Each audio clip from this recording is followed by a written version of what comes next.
purposes, the gentleman from New York seek recognition. I have a motion to recommit at the desk. Is the gentleman opposed to the bill? I am opposed in its current form. The gentleman qualifies. Clerk, report the motion. Mr. Sean Patrick Maloney of New York moves to recommit the bill H.R. 2 to the Committee on Agriculture with instructions. Reading of the bill. Is there objection? Without objection, the meeting is suspended. The gentleman is now recognized for 5 minutes. Thank you, Mr. Speaker. This is the final amendment to the bill. If adopted, it will not kill the bill or send it back to committee. The bill will. The gentleman will suspend.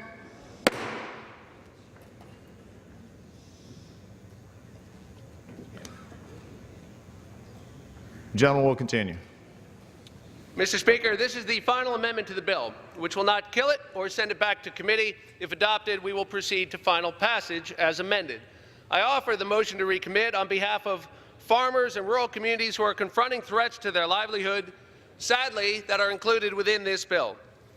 You see, Mr. Speaker, the communities I represent rely heavily on agriculture. Hudson Valley farmers feed New York and America.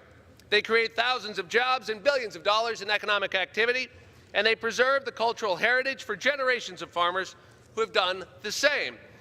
I was raised in a small town surrounded by family farms, and I'm proud to say I still live in one today. Agriculture drives the economy of my district. Suffice it to say, I didn't think I'd ever oppose a farm bill. I was proud to be part of the bipartisan team that wrote the last one. And that bipartisan bill was a huge win for farmers in my part of the world.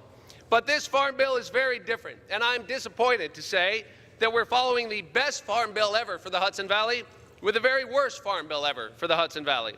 It claims to create efficiencies, but really just ends up going after people who need a hand, the ones we are supposed to focus on in this bill.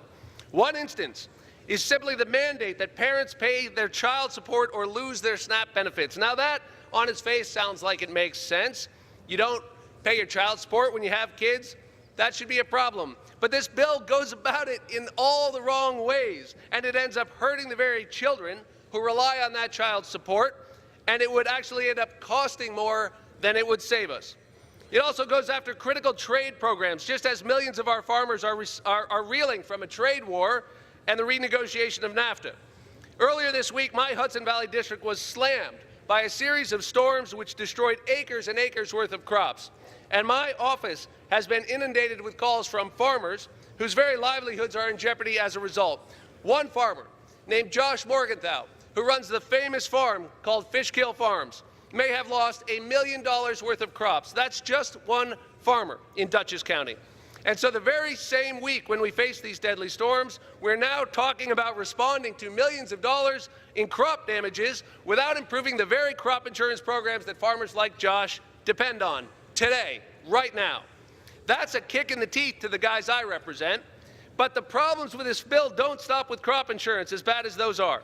This bill eliminates America's largest conservation program, and that's a killer for rural New York because of growing urban sprawl and the loss of farmland around New York City. In fact, in New York State, we lose 10 times more farmland than we preserve every single year. Now, you don't need your slide ruler to figure out that's a big problem for us. This bill does too little to help small, diverse family farms like I represent. But it's a huge win for corporate industrial agriculture. It doesn't add a penny. Right. Members of the House will come to order. If you need to have a conversation, just please remove it from the floor. Take it off the back aisles, off the middle aisles, off the side aisles. Please have the House come to order so we can continue.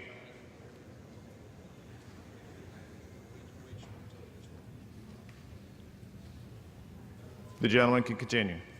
Thank you, Mr. Speaker. It doesn't add a penny to the very research foundation that's funding local efforts in my part of the world to fight invasive species like the allium leaf miner, which threatens the entire onion crop of the Black Dirt region, one of the nation's largest. And this is all happening against the backdrop of aging farmers. And that fact threatens the sustainability of the industry.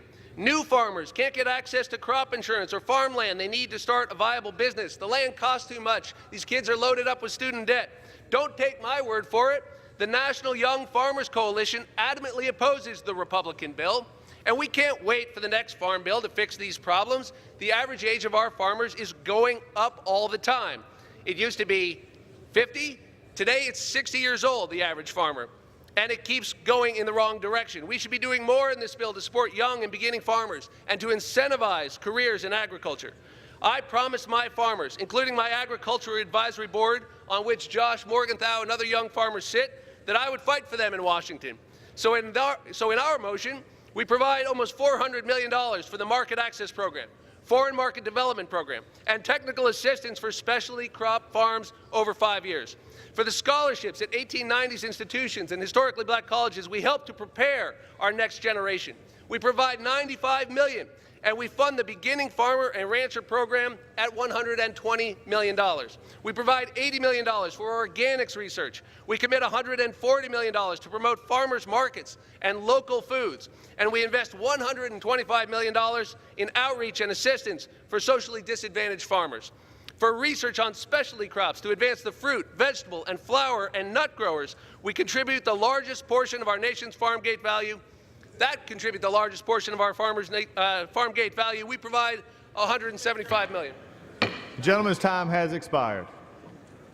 With that, Mr. Speaker, I ask to record the yeas and nays. The gentleman's time has expired. For what purpose does the gentleman from Texas seek recognition? Motion. The gentleman is